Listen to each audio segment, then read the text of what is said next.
Rekan-rekan sekalian, saya pada siang hari ini ditemani oleh dari kiri saya Pak Santo, Direktur Asia Timur dan Pasifik. Di sebelah kanan saya yang sudah sangat dikenal Bapak Yuda, Direktur Pelindungan WNI.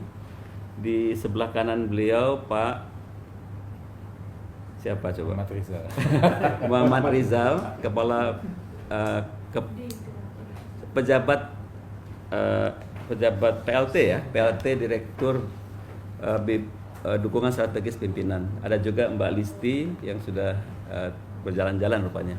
Rekan-rekan sekalian, kita pada siang ini merasa penting untuk mengadakan satu press conference secara virtual karena intinya adalah seperti yang telah diumumkan oleh Ibu Menteri Luar Negeri pada hari tanggal 17 yang lalu, bahwa terhitung besok tepatnya 00 Jumat dini hari akan diberlakukan ketentuan baru mengenai kebijakan pembatasan lalu lintas orang. Jadi mohon maaf, yang saya ingin garis bawahi adalah pemerintah Indonesia terhitung mulai pukul 00 hari Jumat akan mengatur kembali, menangguhkan selama 1 bulan ke depan kebijakan bebas visa kunjungan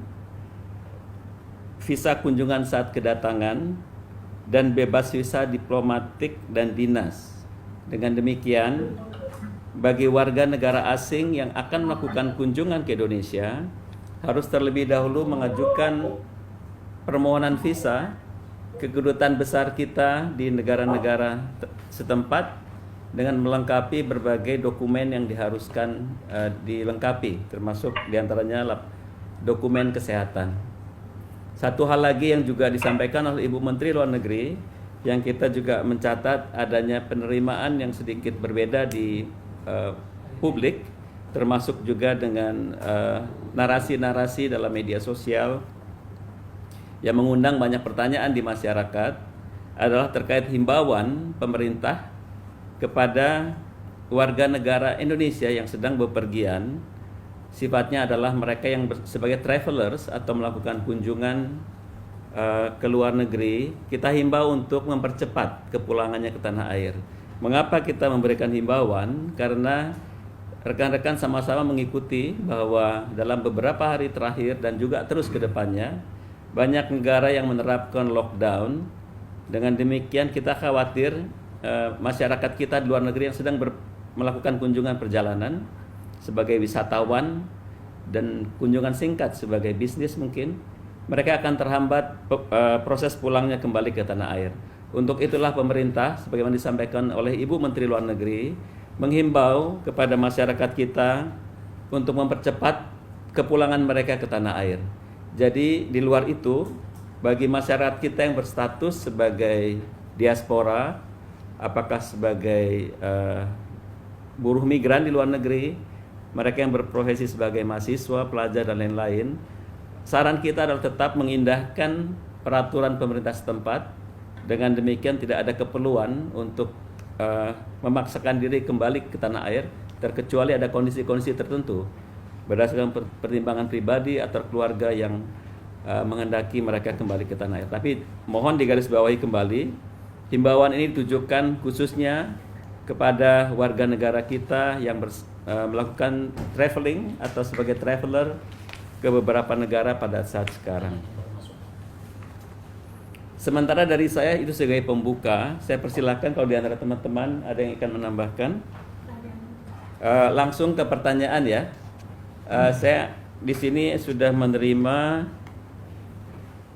1, 2, 3, 4, 5 pertanyaan ya. Pertanyaan dari Priza di Jakarta Post. Wajahnya lain ya. Natalia ini. Pertanyaan dari Priza di Jakarta Post terkait lockdown di Australia dan New Zealand. Bagaimana langkah antisipasi pemerintah untuk menjamin perlindungan dan kebutuhan WNI bisa terpenuhi selama lockdown? Memang itulah sebabnya kalau kita mengikuti New Zealand sudah diberlakukan ya Australia akan per besok ya kalau tidak salah ya. Jadi dengan demikian memang ada potensi WNI kita di luar negeri yang mengalami lockdown. Kalau mereka yang bepergian, ada baiknya mencoba mengurusnya melalui travel agent yang digunakan. Dengan demikian mereka bisa difasilitasi kepulangannya. KBRI atau Konsulat Jenderal kita di Australia tentunya juga bisa memberikan penginformasian atau bantuan fasilitasi. Namun saran kami akan lebih baik lagi bila mereka secara cepat mencoba mengatur kepulangannya dengan melalui agen perjalanan yang mereka manfaatkan atau gunakan. Sebelum saya menjawab lebih lanjut lagi, saya ingin sedikit tambahkan ya hal-hal apa yang sudah pernah disampaikan Ibu Menteri Luar Negeri yang masih juga mengundang pertanyaan. Pertama, perubahan status selama sebulan ke depan, penangguhan bebas visa menyebabkan negara-negara masyarakat asing yang akan berkunjung ke Indonesia harus mengajukan visa. Di luar itu, penetapan yang lalu terkait warga negara Tiongkok, Korea Selatan di 2 wilayah, dan juga tambahan yang juga disampaikan oleh Ibu Menlu adalah mereka yang berpergian dari negara sebagai berikut. Saya ulangi lagi, takut ada salah pemahaman di antara teman-teman. Negara-negara tersebut adalah Iran, Italia, Vatikan, Spanyol, Perancis, Jerman, Swiss, dan Inggris.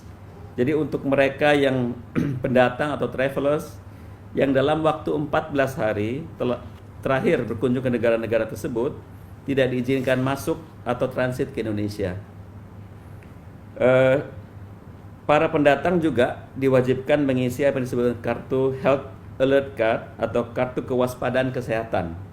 Jadi jika dalam saat mereka ketibaan di bandara dan pejabat kesehatan kita mengikuti dari riwayat perjalanan mereka telah berkunjung ke salah satu dari 8 negara atau 10 negara tadi, maka mereka bisa dikembalikan ke negaranya. Dan bagi WNI, saya garis bawahi lagi, prosedur bagi WNI yang berkunjung ke negara tersebut, mereka akan menghadapi pemeriksaan tambahan. Dengan demikian, apabila dalam proses pemeriksaan pihak kesehatan akan melakukan observasi di tempat-tempat yang difasilitasi pemerintah untuk jangka waktu 14 hari. Namun apabila tidak ditemukan gejala awal terjangkit COVID-19, maka warga negara kita tersebut disarankan atau dianjurkan dengan sangat untuk melakukan karantina secara mandiri. Ini saya ulangi lagi atau Kemlu ulangi lagi karena banyak pertanyaan berkisar di hal-hal tadi, dan mudah-mudahan melalui penjelasan ini tidak ada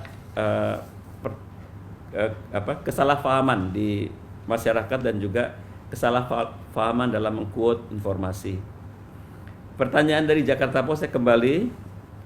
Kasus 8 WNI positif di India, update-nya sejauh ini seperti apa? Apakah mereka imported case di Indonesia atau memang diaspora Indonesia di India? Sejauh informasi awal, tampaknya ini adalah imported case. Ya, kami tidak tahu karena tidak ada informasi lebih lanjut dari mana mereka mendapatkannya.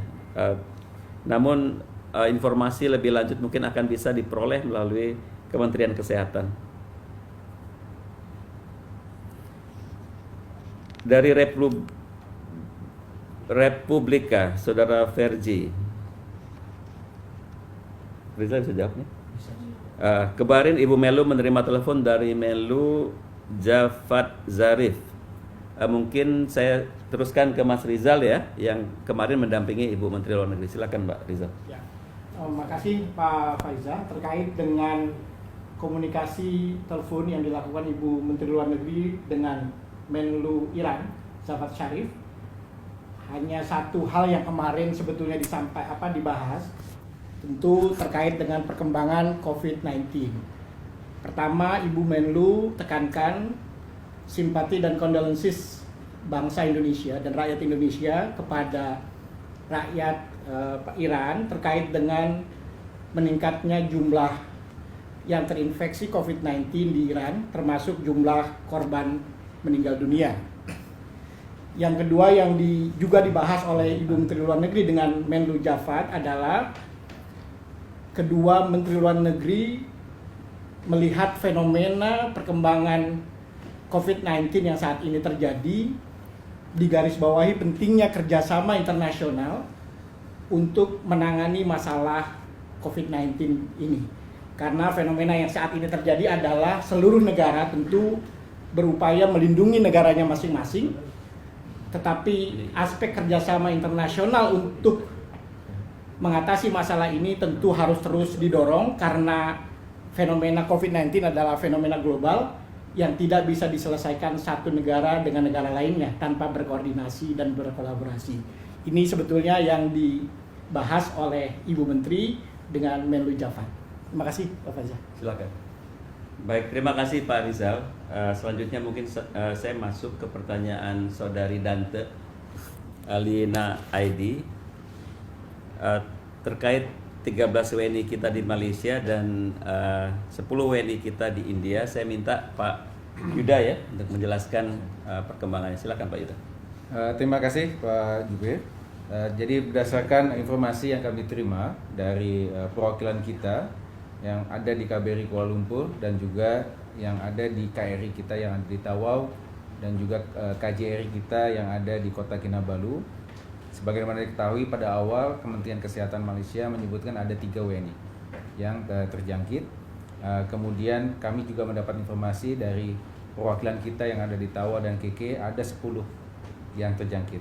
Kami masih melakukan pengecekan apakah 3 orang yang disampaikan sebelumnya dengan 10 orang ini adalah orang yang sama. Nah, terkait juga dengan apakah ke-10 itu terkait dengan kegiatan yang ada di Masjid Sri Petaling, kami masih mendalami lebih lanjut. KJRI kita yang ada di KK dan juga di Tawau sedang berkoordinasi dengan otoritas setempat. Lalu terkait dengan 10 WNI yang menjalankan tes COVID-19 di India, tadi mungkin sudah dijawab oleh Bapak Jubir. Terima kasih Pak Yuda.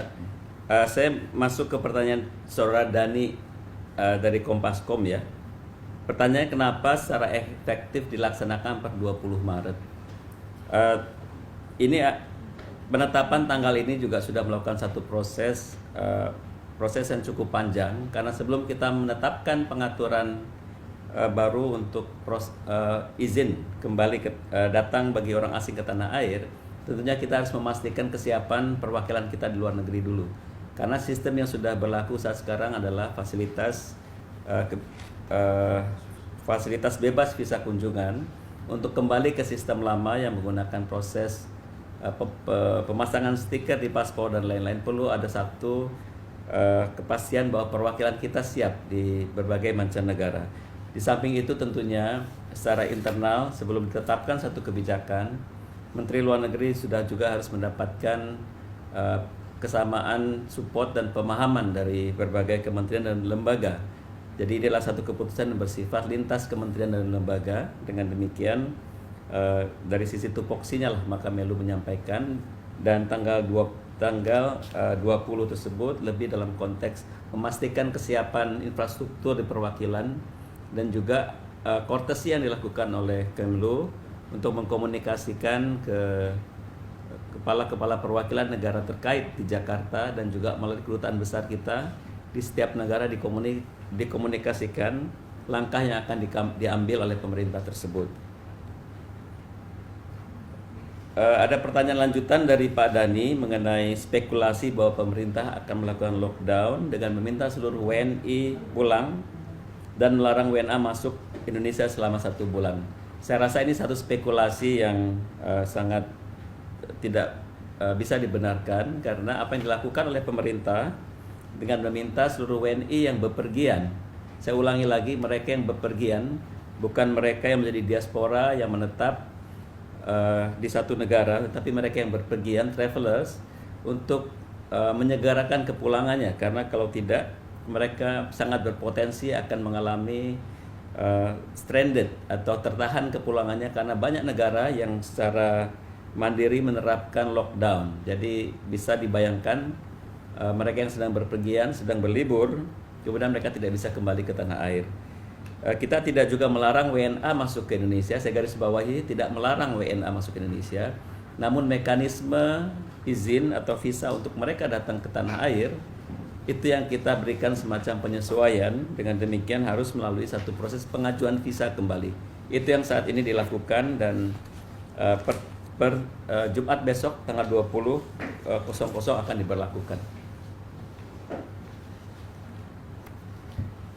Ada pertanyaan dari Mbak Marcel Medcom ID terkait evakuasi ABK Grand Princess.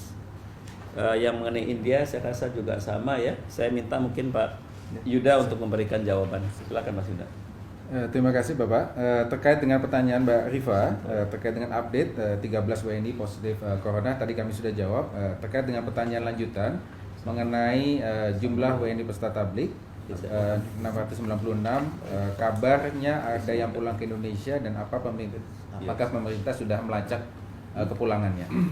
Jadi ketika kami di Kementerian Luar Negeri mendapatkan informasi mengenai kegiatan jamaah tablik yang ada di Masjid Sri Petaling, kami segera berkoordinasi dengan KBRI kita yang ada di Kuala Lumpur. Ada dua hal yang kita lakukan. Pertama, untuk masalah pendataan, kami sudah berhubung dengan markas besar jamaah tablik yang ada di Kebonjeruk untuk mendapatkan data-data mereka yang datang ke kegiatan tablik akbar yang ada di Masjid Sri Petaling. Dan kemudian KBRI Kuala Lumpur juga sudah menyampaikan nota diplomatik kepada pemerintah Malaysia untuk meminta data-data tersebut. Saat ini sedang berproses dan kita harapkan data tersebut bisa kita dapatkan segera. Tapi memang sebagaimana diketahui kegiatan tablik akbar ini memang kegiatan yang sifatnya mandiri. Jadi tidak diorganisir secara tersentralistik di masjid yang ada di Kebonjeruk. Jadi masing-masing berangkat menuju ke Malaysia. Tapi kita akan terus bekerja sama dengan otoritas tempat yang ada di Malaysia untuk pendataan warga negara kita. Satu hal lagi yang perlu kami sampaikan adalah kami juga sudah menyampaikan nomor telepon dan himbauan kepada para peserta tablik akbar tersebut agar menghubungi kami melalui nomor telepon tersebut dan juga menghubungi hotline KBRI Kuala Lumpur. Terkait dengan evakuasi Grand Princess, sebagaimana diketahui oleh teman-teman semua. Jadi pada saat proses evakuasi akan kita laksanakan, pada saat awal kita sudah merancang proses evakuasi dengan fasilitasi charter flight yang disiapkan oleh perusahaan kapal dengan rute San Francisco, Beograd, New Delhi, dan kemudian ke Batam. Nah, sejak awal dari Indonesia kita sudah meminta kepada pihak prinsipal dan juga kepada otoritas Amerika untuk melakukan tes kesehatan untuk memastikan bahwa warga kita, kru kapal yang bekerja di kapal Grand Princess tersebut itu dalam keadaan sehat dan bebas COVID-19. Namun sampai saat terakhir surat kesehatan tersebut tidak dapat diberikan sehingga proses pemberangkatan menjadi terhambat. Nah, untuk itu kemudian KJRI San Francisco bekerjasama dengan KJRI kita yang ada di LA dan juga KBRI kita yang ada di Washington DC segera berhubung dengan otoritas tempat dan juga pihak prinsipal untuk memastikan warga kru kapal kita mendapatkan perlakuan yang sebaik-baiknya di atas kapal. Saat ini kapal dalam proses disinfektan.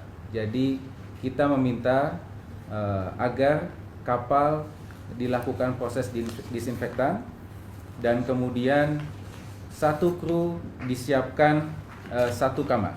Satu kru disiapkan satu kamar dan informasi yang kami terima permintaan tersebut sudah diberikan Lalu juga kita meminta agar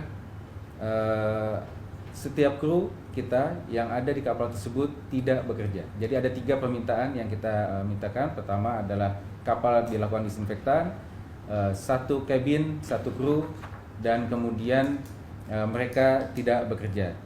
Nah, permintaan itu sudah diberikan, bahkan pihak manajemen kapal memberikan kabin penumpang yang dilengkapi dengan berbagai macam fasilitas penumpang, free wifi, internet, kabel TV, dan juga kabel Netflix untuk membuat nyaman mereka selama masa karantina. Jadi prosesnya dalam waktu sehari ke depan, proses disinfektan insya Allah akan selesai, dan kemudian akan ada proses karantina selama 14 hari di atas kapal.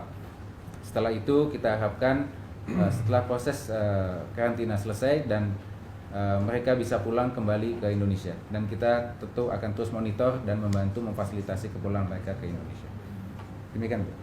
Terima kasih. Ada pertanyaan dari Krismada dan Kompas mengenai hasil pertemuan Duta Besar RI yang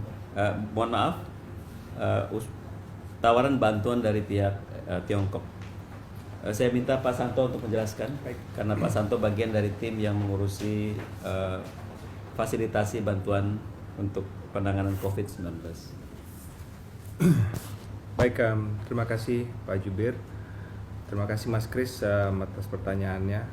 Sebenarnya yang perlu kita sampaikan adalah tidak hanya Tiongkok, tetapi banyak pihak yang telah menyampaikan kesediaan untuk memberikan bantuan kepada Indonesia, baik itu pemerintah ataupun kelompok masyarakat ataupun pihak swasta. Dan pemerintah Indonesia sebenarnya menyampaikan apresiasi atas concern yang disampaikan oleh pihak-pihak tersebut dan juga keinginan untuk membantu masyarakat Indonesia. Nah, terkait dengan hal tersebut, segala sesuatu itu sedang dalam proses untuk persiapannya. Tentunya memerlukan koordinasi dengan KL-KL terkait di Indonesia. Koordinasinya terutama terkait dengan sebenarnya apa yang diperlukan oleh Indonesia, needs assessment yang diperlukan Indonesia, dan juga kesanggupan ataupun kesediaan apa saja yang akan diberikan oleh pihak-pihak yang ingin menyumbang kepada Indonesia. Nah, hal tersebut memerlukan koordinasi yang intensif baik di dalam negeri ataupun dengan pihak-pihak yang akan memberikan bantuan, agar bantuan tersebut ketika nanti sampai ke Indonesia dapat diberikan sesuai dan dimanfaatkan sesuai dengan prioritas yang telah ditetapkan oleh pihak-pihak yang berwenang di Indonesia. Baik, terima kasih Pak Santo. Ada pertanyaan dari Mbak Natalia AFR mengenai Duta Besar kita di London yang sedang sakit. Saya garis bawahi, dan Duta Besar kita di London, Bapak Rizal Sukma, memang sedang sakit, namun sama sekali tidak terkait dengan COVID-19. Beliau mengalami gangguan kesehatan dan saat ini sedang dirawat di rumah sakit, sama sekali tidak terkait dengan COVID-19. Selanjutnya pertanyaan dari Saudari Yasinta Antara.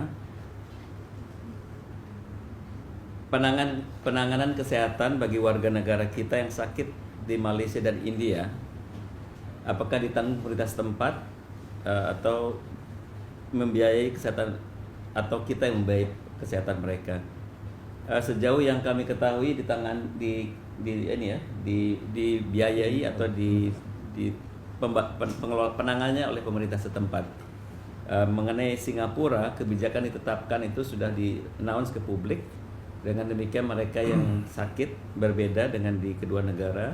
Mereka yang memang datang dan sakit maka harus menyelesaikan perawatan kesehatan mereka di sana, terkecuali untuk yang terdahulu yang sifatnya sebagai permanent residence. Ada lagi dari Santi IDN Times, sama pertanyaannya mengenai biaya perawatan WNI di luar negeri, persis sama seperti yang saya sampaikan tadi. Untuk yang di Malaysia dan di India akan di-cover oleh pemerintah setempat. Pertanyaan dari Ibu Santi juga mengenai perlindungan WNI yang bekerja di kapal pesiar. Ini memang satu fenomena baru yang kita lihat, bahwa kapal-kapal pesiar kemudian menjadi tempat penularan penyakit atau COVID-19 dari beberapa kasus yang sudah terjadi. Kita sebenarnya dalam kondisi saat sekarang di mana kapal-kapal itu di posisi di perairan, membangun kerjasama dengan pengelola kapal atau wisata tersebut untuk memastikan kondisi kesehatan warga negara kita yang bekerja sebagai anak buah kapal. Perlindungan dalam artian kita bisa mengetahui identitas mereka dan bisa terus memastikan kondisi kesehatan mereka selagi bertugas di kapal tersebut sebagai anak buah kapal. Pertanyaan selanjutnya adalah dari Mas Gary Kumparan soal pembelian tes kit dari luar negeri untuk tes virus corona. Mungkin Pak Santo juga bisa menjelaskan ya. Silakan Pak Santo. Terima kasih Pak Jubir. Terima kasih Mas Gary untuk pertanyaannya terkait dengan tersebut. Tentu sebelum kita bisa menjawab pertanyaan tersebut adalah yang diperlukan adalah terkait dengan needs assessment.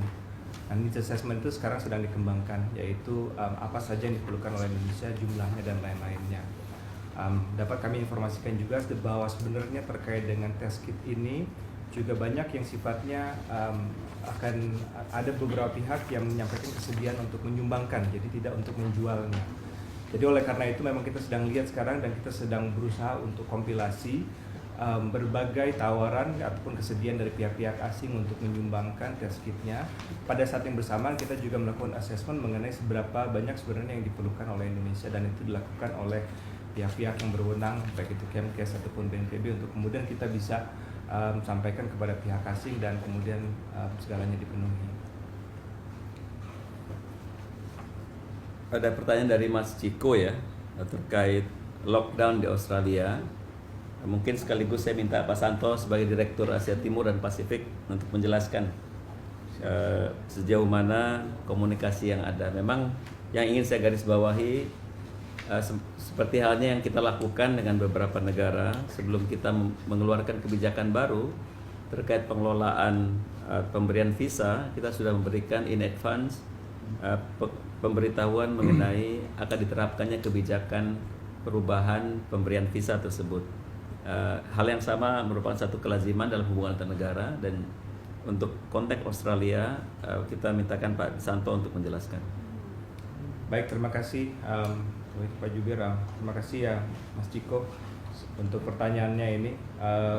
Beberapa hal yang kami ingin sampaikan terkait dengan apakah ada komunikasi dengan Australia perihal lockdown mengingat banyaknya orang Indonesia di Australia dan berapa banyak total WNI di Australia. Mungkin jawabannya yang pertama adalah per akhir tahun lalu mungkin ya jumlah WNI di Australia itu sekitar 77.500, atau kalau di sini angkanya sih 77.496, tapi saya kurang begitu paham apakah ini angka terakhir atau angka yang didapatkan beberapa bulan lalu. Sebagaimana ketahui di sana juga akan banyak warga negara kita yang adalah mahasiswa dan coming in and out.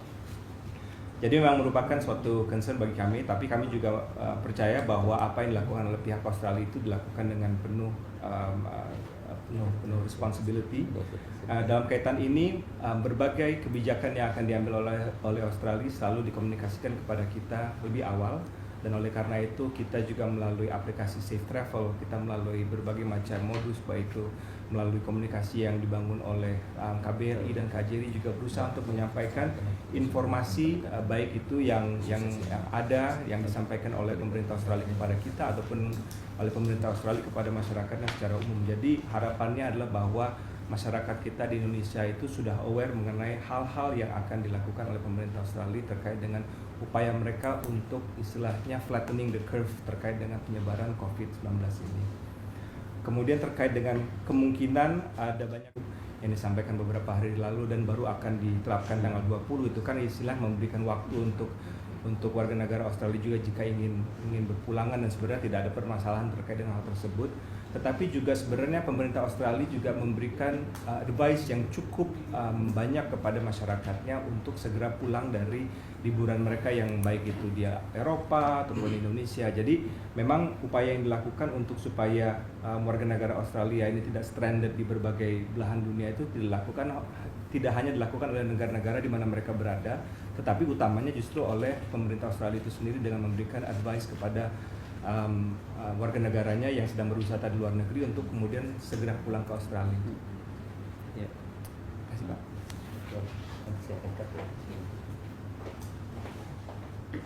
Ada pertanyaan susulan dari Mbak Alinia ya, mengenai WNI yang sudah disebutkan positif. Dari 10 WNI kita yang sudah disebutkan positif di India, dan yang 2 lagi kondisinya seperti apa. Dari informasi yang disampaikan Mas Yuda, memang masih menunggu hasil tes ya. Nanti setelah ada hasil tes mudah-mudahan negatif, namun dari 10 orang tersebut 8 sudah positif, dan mudah-mudahan yang 2 tidak menjadi positif. Ada pertanyaan tambahan dari Mbak Santi di AFR mengenai jumlah WNI kita yang bekerja di kapal. Mungkin Mas Yuda bisa memberikan keterangan. Silakan Mas Yuda. Terima kasih Pak Jubir. Jadi terkait berapa jumlah WNI kita yang bekerja di kapal pesiar, ini kami bekerja sama dengan Kementerian Perhubungan telah memanggil Asosiasi Manning Agency yang ada di Indonesia untuk segera melakukan pendataan berapa secara efektif pada saat ini, berapa jumlah kru ABK WNI yang masih bekerja di kapal pesiar. Kami sedang menunggu datanya. Dapat juga kami sampaikan bahwa pola penempatan ABK kita ada yang menggunakan proses melalui manning agency, tapi ada juga yang berangkat ke kapal pesiar secara mandiri. Nah, ini yang mungkin membuat kita juga cukup sulit untuk mendapatkan data yang pasti mengenai berapa jumlah ABK WNI yang bekerja di kapal pesiar. Kami akan terus berusaha dan mencarikan data-data tersebut bekerja sama dengan Asosiasi Manning Agency dan juga Kementerian Perhubungan. Baik.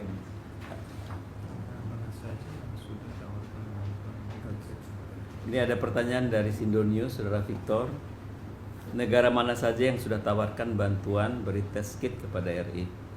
Saya garis bawahi lagi bahwa semua kebutuhan atas untuk bantuan penanganan COVID-19 harus berdasarkan need assessment yang dilakukan oleh pihak Kementerian Kesehatan dan BNPB. Ya. Namun untuk persisnya terkait tes kit, mungkin Pak Santo ada yang bisa disampaikan.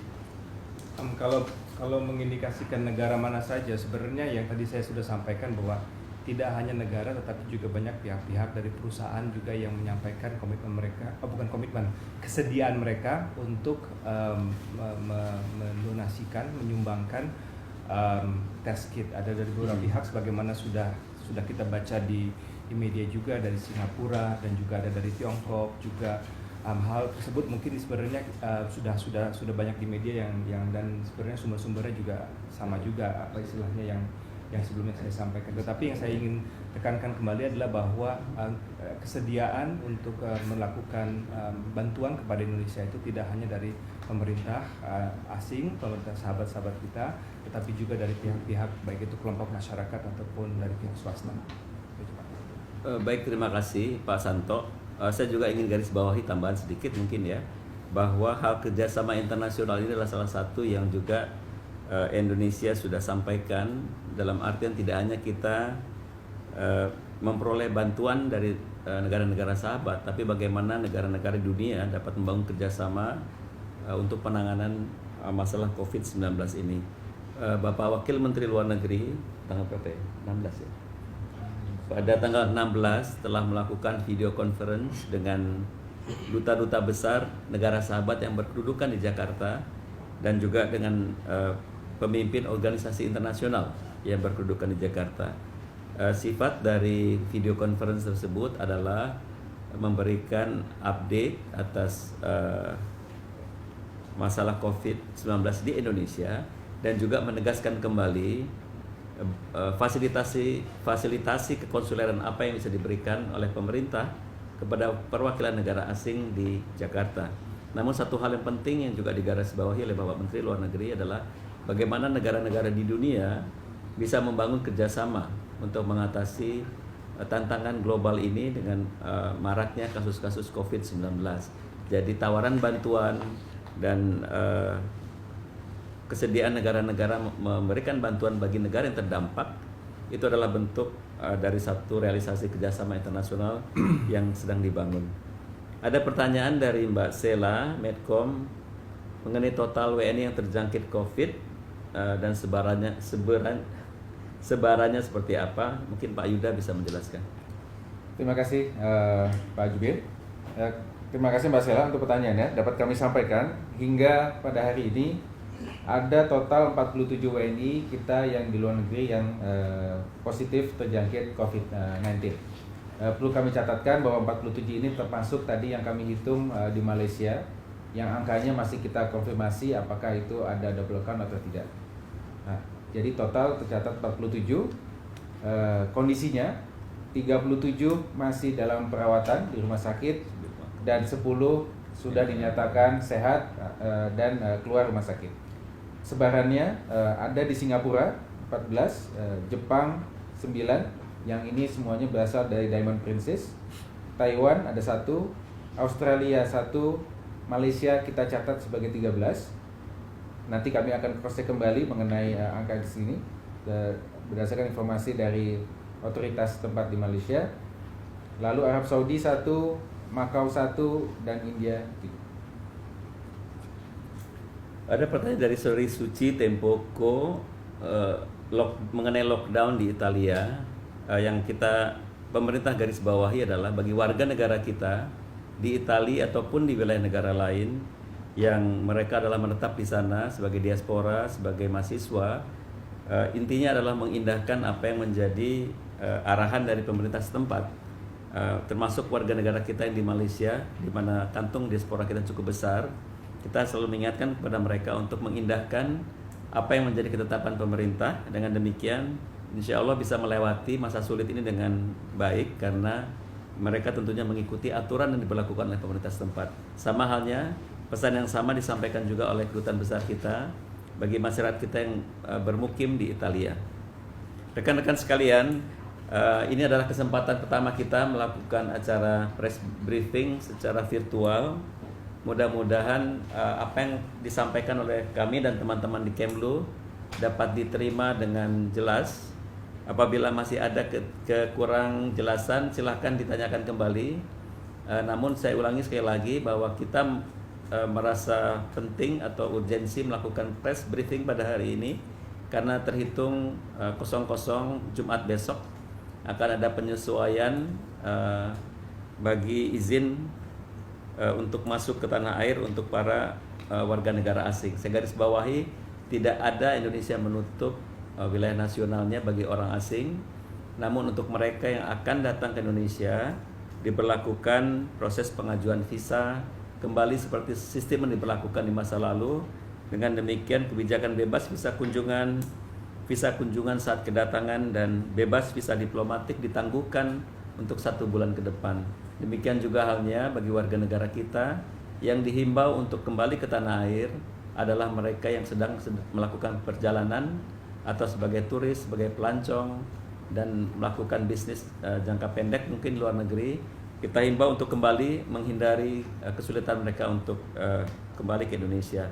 Tambahan kebijakan bagi 8 negara yang kita lihat sebagai epicentrum penularan COVID saat ini, yaitu Iran, Italia, Vatikan, Spanyol, Perancis, Jerman, Swiss, dan Inggris, menambahkan apa yang sebelumnya sudah ditetapkan terhadap Tiongkok dan Korea Selatan di 2 tempat, di Daegu dan provinsi Gyeongsangbuk-do. Baik, dengan demikian teman-teman, terima kasih atas partisipasinya. Mungkin kedepannya mekanisme ini yang akan lebih kita dapat lakukan. Sementara kami di Kemlu juga semakin membatasi sesuai instruksi Presiden dan juga diimplementasikan di level Kementerian Luar Negeri. Lebih kurang hanya 40% dari SDM kita yang datang ke Kemlu. Dan kalau teman-teman lihat, kita memiliki stiker ini, warna hari ini warna apa? Hijau, Oranye. Ya, warna oranye. Ini artinya untuk kita buta warna semua nih. Artinya untuk kita bisa masuk ke Kemlu untuk bekerja, kita harus sudah dipastikan suhu badan kita masih normal. Untuk mereka yang normal dikasih stiker warna oranye dan bisa bekerja di Kemlu. Namun SDM kita yang bekerja di bawah 50%, antara 40% rata-ratanya. Teman-teman sekalian, terima kasih atas partisipasinya. Mudah-mudahan kita bisa terus menjalin komunikasi yang konstruktif. Demikian, wassalamualaikum warahmatullahi wabarakatuh. Waalaikumsalam.